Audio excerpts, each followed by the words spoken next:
guys, so today I'm gonna do another palette tag. It's just called like another palette tag. It's not just that I'm doing another palette tag, but anyway, it's kind of like the perfect palette tag, but a little bit different. I saw Janna Cookie do this on her channel, so I'll link her channel down below, and yeah, you should go check her out. I love her videos, but yeah, let's just get right into it. That was probably the Kat Von D Beethoven palette. That was kind of like a smoky palette with like a lot of purples in it, and they had like a Beethoven one and a Ludwig one, and the Ludwig one was more neutral with some greens in it too. But I went for the purples because I thought purple is what you had to wear when you had brown eyes. But yeah, that completely shattered. I had it when I was in college, so I was commuting back home and I used that a lot to commute, and like the black shade just shattered. So I kept it for sentimental reasons for a really long time, and then I was just like, you know what, this isn't that sentimental. I have other Kat Von D palettes. And yeah, I think it's so cool because that was back when Kat Von D was kind of like the affordable brand at Sephora. Affordable. The palette was like $32, I want to say. It might have been 30, I don't know. But I remember like on my birthday, like I could go in and get that, and that was kind of like what I could afford. So, and that's like what my friends all did. We could kind of afford the Kat Von D, so that's what we got. And yeah, that was a good brand back in the day for like starting out in makeup. But yeah, it still is now. I'm not saying like it's a bad brand all of a sudden, but it's a little bit more pricey now, so I don't know if it's as good to start out with. But yeah, I really like that palette. Although I didn't know anything about like crease colors or anything, so I just used the one purple shade like all the time, and that's the only thing that I used on my lid. So that was a little bit funny that I just like put that purple shade on my lid, but everybody loved it. So I could have just done that with a single shadow, but I like to do it with the palette, so that was funny. This Anastasia Prism palette. I love this. It's just like such fun colors, and like I don't know why. I wasn't expecting this to be like amazing. I just kind of wanted it because I have a lot of Anastasia palettes, but it's amazing. Like I'm so like I love it. I love all the other Anastasia palettes that I have too, but like this one's just really fun, and like I feel like this one I can get a lot of uses with. This is a very versatile palette, and yeah, I just think it's fun. I think that's the Kat Von D Monarch palette. That just looks so pretty, and I know it's kind of like what she does with the what's it called palette, the Shade and Light palette. It's a little bit similar, but like the shades are more orange in the Monarch palette, and like the packaging of that was so beautiful, and I like it a lot. The Esperanza palette, I think it was called. It had like a sugar skull on it that you can probably see back there. I kind of like sugar skulls, so I kind of wish I had gotten that too. A lot of the old Kat Von D palettes, I thought that they would be permanent, but then they weren't, so I kind of regret not buying those. It's the Snow White and the Seven Dwarves palette. So this I'm actually wearing today. I have like an all matte look using, let's see what I used. I used the shade Beige 106 all over the lid. It's kind of like a greeny shade. And I put this Brick 105 in the crease, and I used this color Saddle in the crease too.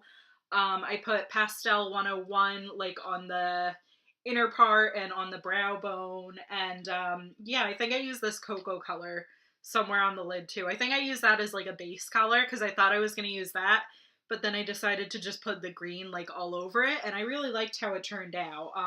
My eyes are kind of watery because like I choked on a nacho before, so that kind of made it a little bit watery, but I still love this palette.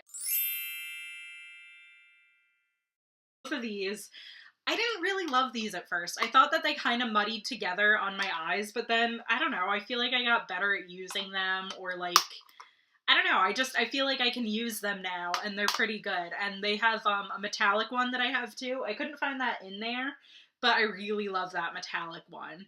So, yeah, these palettes I changed my mind about, but in a good way, so that's pretty good, and I like them.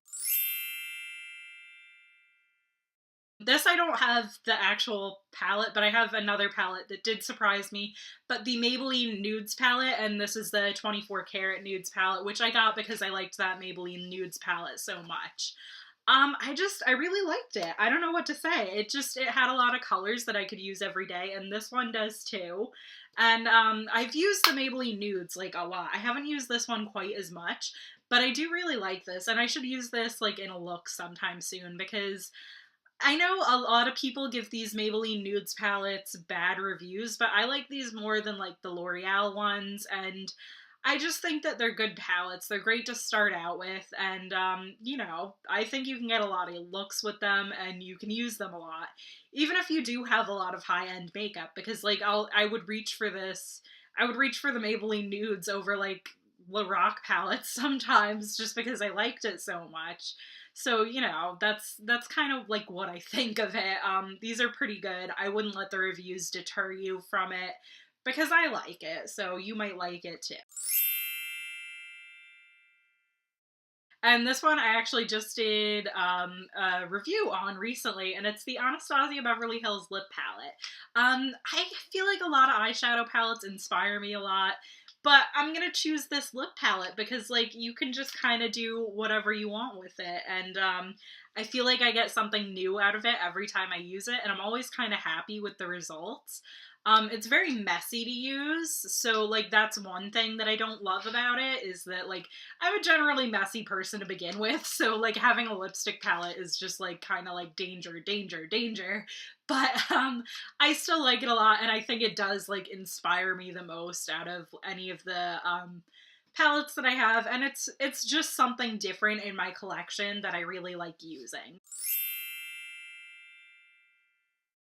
So I think right now the next palette I'm probably gonna buy is the Sugar Pill Little Twin Stars palette. I really like the Little Twin Stars. I don't like have anything by them. Like, I feel like I should get some stuff from like Little Twin Stars and like put it in my background because I feel like it fits and it's always so cute and I always want to get it. But yeah, I like that. I like the style. It reminds me of Super Smash Brothers Brawl. My friends and I used to play that all the time, and Little Twin Stars were some of the characters that you could play, and one of my friends played them one time when she was like switching up her characters, and I thought they were really cool, and they're so cute, so I just like the Little Twin Stars, so I kind of want the palette too.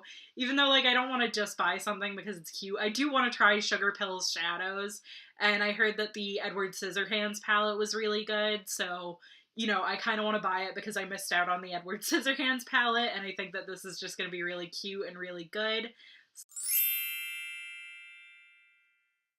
I have two picks for this, which you can probably guess. It's the Anastasia Modern Renaissance palette and the Huda Beauty, what are these? The Desert Dusk palette. So I think that these are both kind of no fails. The Huda Beauty, the Obsessions palettes too, I really like. But, like, I feel like anytime I use any of these shadows, it's just so pretty. And there are, like, a lot of different finishes. There are, like, duochromes and just regular shadows. And then there's this, like, gorgeous, like, pressed glitter shadow that I really like. And the mattes are really good. So you could get an all matte look with this, too. It's just a really nice palette. And it is kind of, like, a no-fail. Whatever look you want, you can get it with this palette. And then the Anastasia Modern Renaissance palette, just like any look you do with this is gonna be a good look. Like, I love these colors. These are, like, right up my alley. It's, like, one of my favorite palettes, if not my favorite palette of all time. I really love this one so much. The front is a little messy, so you can tell it's well loved, but, yeah, I think the shadows are awesome, and at the time it was kind of different with all these like burgundy shadows and orange shadows in one palette. I know there's a lot like it now. I know it's nothing like super, super different. But at the time I was like, you know what? I don't want to buy like just like a burgundy shadow. I want to buy like a burgundy palette. So that's what I liked, and I like this. So yeah. Okay, that's it. I tag a bunch of people. Like, yeah, if you make YouTube videos and you watch my channel, or like even if you don't, or whatever you do, you could do this tag. Just do it if you want it, and if you don't, then that's fine too. But yeah, I'll list some people down below just so you can follow them. But yeah, I hope you guys like this video, and let me know if you do this, because I'll watch it. Okay, bye.